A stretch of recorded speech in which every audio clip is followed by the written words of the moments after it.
Good evening. I am recording a video on Screencast-O-Matic to take you through Canvas and show you where some of the things are that you'll need for this week.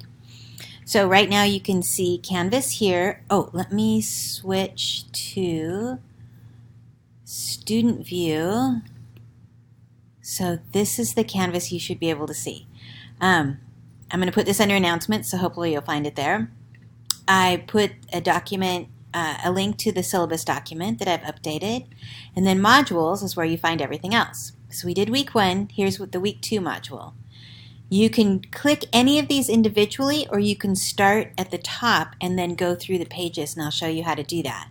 So for week 2, so before next Tuesday, you're going to read chapters 1 and 2, respond to what you've read in a Keepers and Queries Padlet, experience the information about the connectome, and work on your diorama. So after you've read that, you can go to this next button, and there's the video on mapping the human connectome that you'll watch.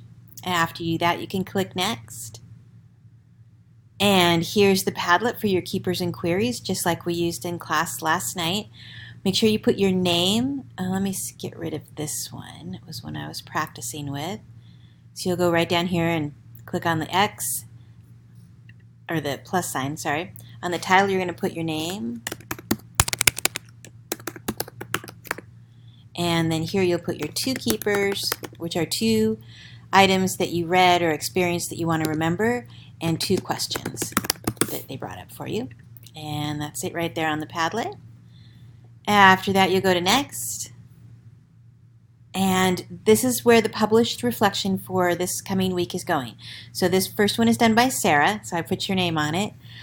You will find on this page there is an edit button up here in the corner. So you click the edit button, and then you have a place to put your reflection. You can put it right here by typing it out, or you can go up here to use, you can insert media, a link to a URL, you can embed an image, whatever you'd like to do. When you're finished, you go to the bottom and click Save. Then we can all enjoy your reflection. And then next, you are finishing up the end of your module, which is just a fun video. So there you go for week 2. Let me know if you have any questions, and I'll get back with you. Thanks.